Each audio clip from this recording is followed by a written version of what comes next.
o senhor mencionou hoje que uma sociedade talvez não tenha mercado para uma quantidade enorme de gênios, mas na aula de ontem mesmo o senhor comentou que lá a gente passou anos e anos como bibliotecário. A gente vive numa sociedade que cada vez as pessoas estão mais longe, tipo assim, gênios também podem varrer rua, gênios também podem plantar, e a tendência, tem um pessoal que está se convergindo, o pessoal chama de economia da abundância, tem várias pessoas que acreditam que dentro de alguns anos, a maioria das pessoas não vai ter nem o que fazer, tipo assim, fisicamente, hoje em dia no Brasil, a maioria das pessoas adultas, elas não têm atividade produtiva nenhuma. Tipo, essa ideia de tipo assim, isso podia se aplicar no século XX, de mandar o cara para a escola para ele se idiotizar, mas hoje, se houvesse mercado para tantos braçais, seria uma contradição ter tanta universidade, porque você está vendo o cara na melhor idade dele de ser braçal, que é jovem como na Europa, os caras são eternos estudantes e quando ele sai de lá já perdeu uma parte do potencial de fazer alguma coisa útil, né? Bom, mas você tem que pensar o seguinte, vamos supor que a inteligência artificial consiga substituir toda a mão de obra humana por robôs.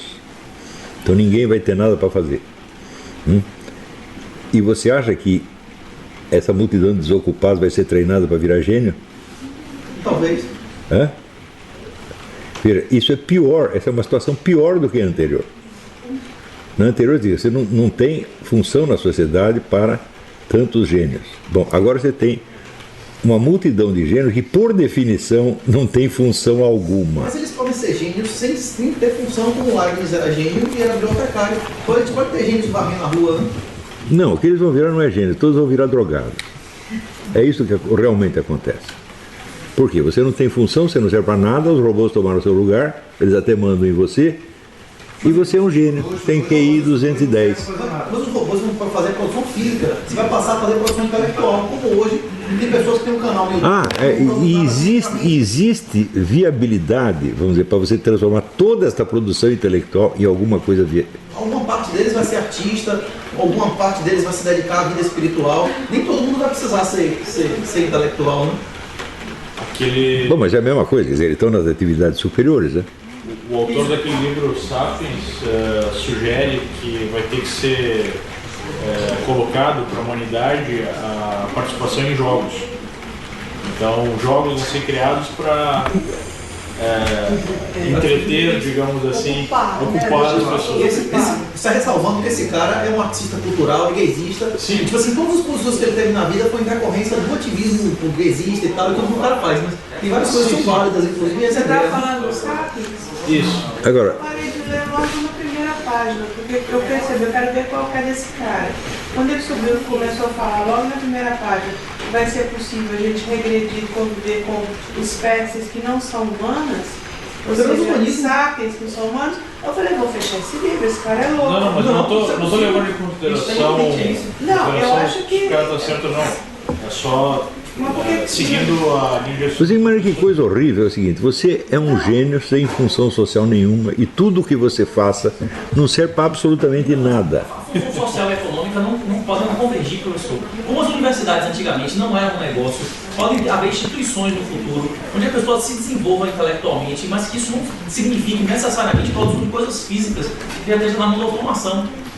Antigamente a universidade não era uma coisa comercial, o senhor falou isso no ano anterior, não foi? Sim, mas o sujeito não vai ter função nenhuma, porque a economia já está toda organizada para isso. Mas o desenvolvimento de altas ideias não tem relação necessária com a economia. Mas a humanidade pode suportar tantas ideias maravilhosas?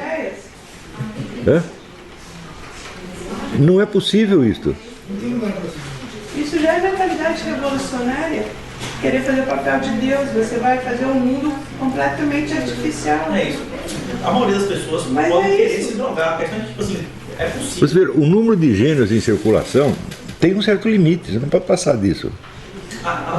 O QI, o Peterson, que foi comentado ontem aqui 2 ou 3 vezes, inclusive na aula o senhor comentou que ele, mesmo com fontes equivocadas, chegava a verdades baseado no senso de realidade dele. Ele tem uma série de vídeos, inclusive com o Stefano Molyneux, que ele comenta que tem vários países no mundo, ao contrário do Brasil, que ele só faz cair, que o QI só faz subir. Tem países no Oriente que tem QI médio de 105, de 104, e as sociedades nem por isso entraram em colapso. Assim, no Japão, tem vários lugares que o QI médio da população está numa crescente, embora o senhor também na última aula tenha comentado que isso é só uma medida parcial, não significa inteligência necessariamente, mas é uma medida.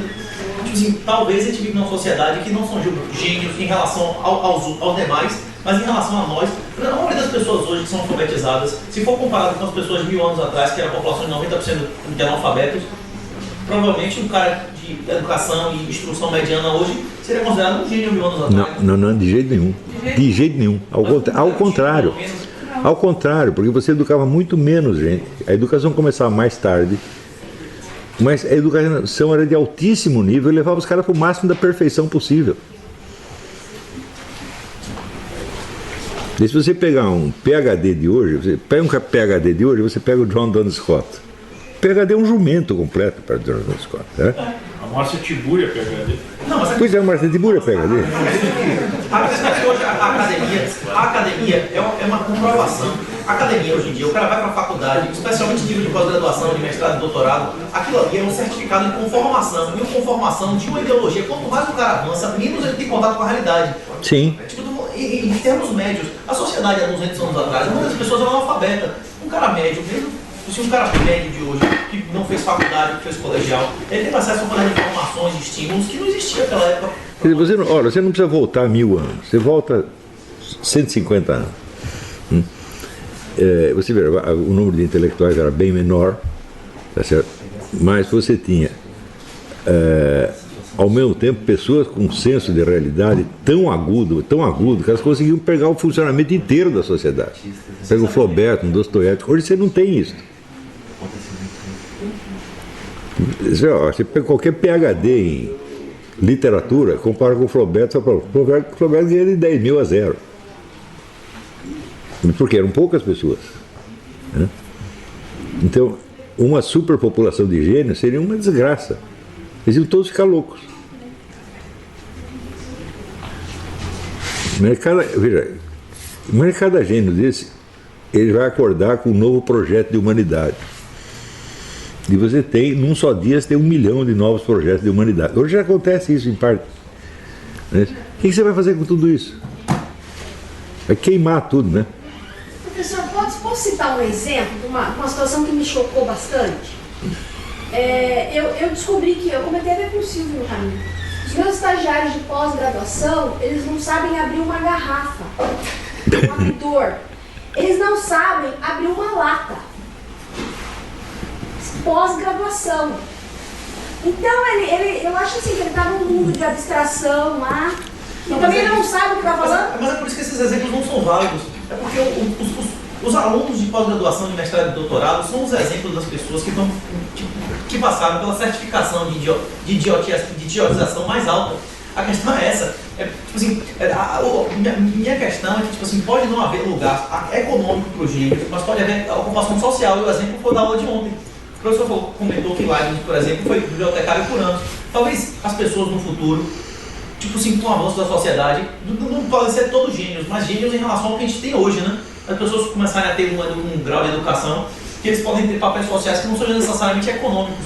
O cara desenvolver material, como está acontecendo na internet, pessoas que nunca seriam ouvidas se não tivesse internet e academia e nada. Hoje em dia tem milhões de pessoas que seguem. Eu acho que você está perguntando, e talvez seja até uma pergunta do professor, na possibilidade, que é algo que está aí sendo discutido, de nós termos em algum momento uma nova realidade que é desconectada com a realidade física, que seria tipo aquilo que eu colocar no filme Matrix, seria nós estarmos totalmente vivendo numa realidade, não seria mental porque não seria orgânico, mas seria uma simulação, digamos assim, onde existiria então uma nova... Bom, esse tipo de sociedade já está sendo construído hoje. O próprio diálogo na internet, né, você vê, em geral, as pessoas não têm a menor ideia do que elas estão falando, mas elas se comunicam umas com as outras. E essa comunicação passa a constituir uma segunda realidade para elas. Mas o senhor acredita que existe a possibilidade, em determinado momento, de nós termos algum nível de consciência que não seja ligado a um corpo físico, a mente, a algo orgânico? Mas todo mundo, não, peraí, em primeiro lugar, todo mundo tem isso. Né?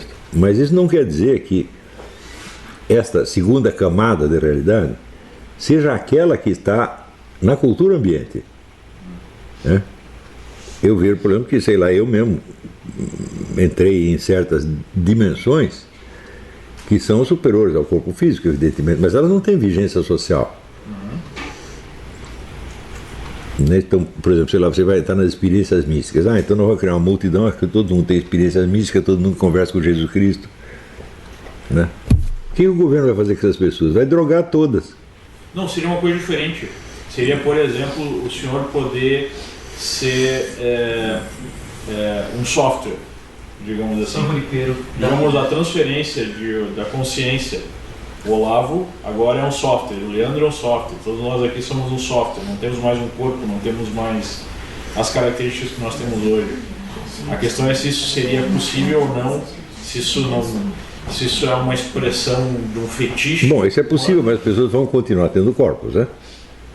Em tese, Não, o Raymond Kurzweil defende que não. O Raymond Kurzweil diz que esse é o passo definitivo para a Isso acontece, por exemplo, na economia. Não, isso é inteiramente absurdo. Primeira moeda, as moedas Inteiramente absurdo. Inteiramente absurdo. informatizado. Isso é uma enganação diabólica mesmo. Diabólica no estrito senso. O alfabeto foi separado do Google, exatamente por essa parte que se dedica à perpetuidade e à tecnologia viver para sempre, ser separado da empresa principal.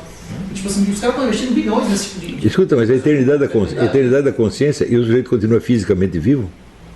Você pode ter o Olavo virtual e o Olavo real, como tem muitos hoje em dia, só que muito Bom, o Olavo real virtual continua existindo depois de eu morrer, tá certo? É incorporado por outras pessoas. Na verdade, isso já acontece. O seu bisneto poderia conversar com o senhor. Não, isso já acontece. Isso é uma coisa que já existe. Mas isso não afeta em nada o fato de que você vai morrer e de que você não vai participar ativamente da conversa. Isso. Vai ser uma simulação, vai ser Uma simulação. dos senhores. Né? Então, por exemplo, a gente... É um fetiche, evidente. Por exemplo, eu tenho uma certa comunicação com Dostoiévski, vamos dizer. Mas é comunicação onde só eu falo, né? Mas eu recebo o que ele já disse, ele não pode interferir de novo na conversa. Né? Isso aí já existe, mas você sempre vai esbarrar na mortalidade física. Né? E o que seria um software sem nenhum suporte físico ou material? Aqui tem um software maravilhoso, mas ele não está em nenhum computador. Ele não depende de eletricidade. Né? Ou seja, ninguém tem acesso a essa porcaria. Sem o suporte físico, nada existe. Né? Essa ideia, vamos dizer, a incorporalidade, essa é uma doutrina diabólica mesmo. Você vê, tudo que existe tem uma corporalidade. Né? Aí tem que lembrar o Gurdjieff, perguntaram para ele, mas Deus é material? Ele disse, se Deus não fosse material, nada seria material. Então, algum tipo de presença material, Deus tem o tempo todo. Não é isso? Então, se não houver a presença material, bom, não tem nada. Nada aconteceu. Eu assisti o primeiro episódio da nova temporada do Black Mirror, é isso aí. Não, são Junipero, eu Inteiro também, acho que mas o primeiro da nova temporada eu acho que tá mais... O Kantismo cai na discussão, né? A aparência fenomênica. Sim. Isso é o kantismo levado a enésimo grau. Exato.